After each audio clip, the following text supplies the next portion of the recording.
L'OPT vous présente la Minute Geek. L'OPT déploie la fibre optique sur tout le territoire. Passons à la vitesse de la lumière. OPT, le monde à portée de main.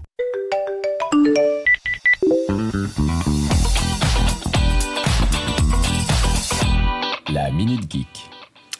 Alors aujourd'hui, comme il y a Gérard, je me suis dit tiens, mais je vais parler d'astronomie parce que Gérard, il aime bien quand je parle d'astronomie.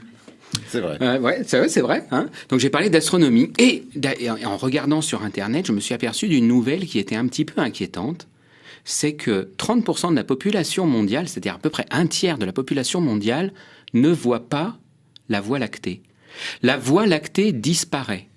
Rassurez-vous, la Voie lactée disparaît de nos vues. Hein. Elle est toujours là pour l'instant, mais elle disparaît de nos vues. C'est même quand on regarde, il y a donc 30%, il y a un habitant, un terrien sur 3 qui ne voit pas la Voie lactée.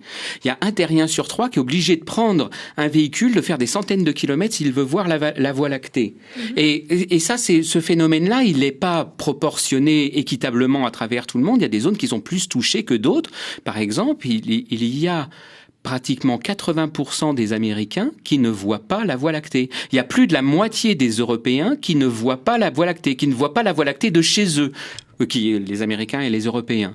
Bon, vous allez me dire, voir la Voie lactée, ok, nous on peut peut-être la voir, la Voie lactée, mais je la regarde pas tous les soirs. Pourquoi c'est important de voir la Voie lactée? Mais en fait, c'est pas voir la Voie lactée qui est important. Enfin, en même temps, si c'est joli de regarder la Voie lactée. Ah, la Voie lactée, toi, c'est romantique. T'es avec une fille. Je me rappelle Tim Samek, les années quand il était marin, où il faisait ça un peu avec les filles. Il disait, regarde la Voie lactée là.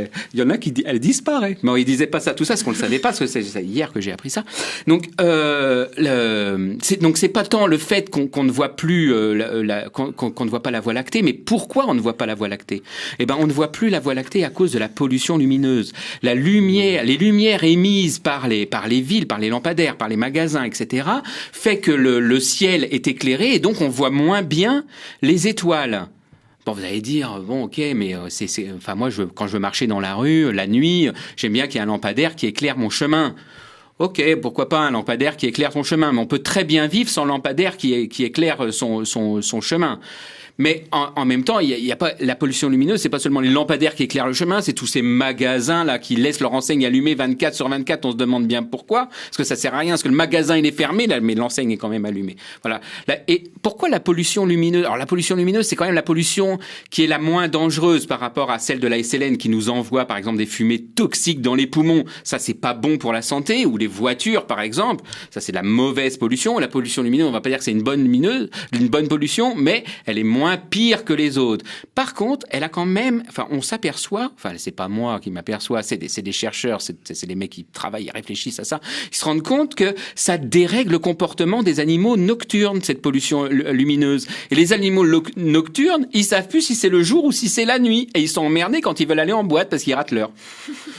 Et donc ça c'est gênant. Et je me dis, mais alors si ça agit sur les animaux nocturnes, ça agit sur nous. Et voilà pourquoi je sais jamais quelle heure il est et que j'arrive en retard à tous mes rendez-vous. C'est sûrement à cause de la pollution nocturne, de la pollution lumineuse. En fait, bon. Nous, en Nouvelle-Calédonie, ça va. Même moi, j'habite à la vallée du Tyr. Quand je me mets sur mon balcon le soir et que je regarde le ciel, pour peu qu'il soit dégagé, donc pas ces derniers jours, mais il y a quelque temps de ça, je vois la Voie lactée. Mais je pense à ces Américains. Alors vous allez me dire, mais pourquoi, Gwen, tu parles de ça dans ta Minute Geek? Parce que là, on est vraiment loin du clic de la souris, de l'écran d'ordinateur. Eh bien non, on n'est pas tellement loin, parce que on peut toujours voir la Voie lactée. Il y a des très belles photos qui existent sur Internet, et il suffit de naviguer pour les Américains sur Internet pour voir des très belles photos de la Voie lactée.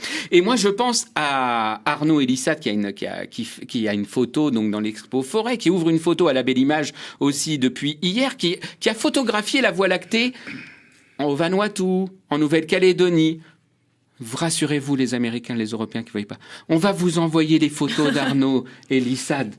On va les mettre sur Internet, vous allez pouvoir regarder. Vous pourrez montrer à vos enfants, regarde, c'était ça la Voie lactée. Ça existe vraiment. Ouais, ça existe vraiment. Et ça, si c'est pas un message d'espoir, Gwen vient de nous inventer la voix masquée, en fait. C'est ça. La voix masquée. Oui, c'est ça, la voix masquée. Et si on fait un lien avec la chronique de Gérard tout à l'heure, on peut inviter les Américains à venir en Calédonie. Mais voilà, le débouché touristique de dingue. Le gouvernement. Venez voir la Voie lactée. Alors pas en ce moment parce qu'il pleut, mais demain peut-être. Venez voir la Voie lactée en Nouvelle-Calédonie. Samedi dimanche, plus 687. Profitez du festival. Mais c'est incroyable, cette émission ne fait que créer du lien. C'était la Minute Geek avec l'OPT. L'OPT déploie la fibre optique sur tout le territoire. Plus d'infos sur fibre.opt.nc. OPT, le monde à portée de main.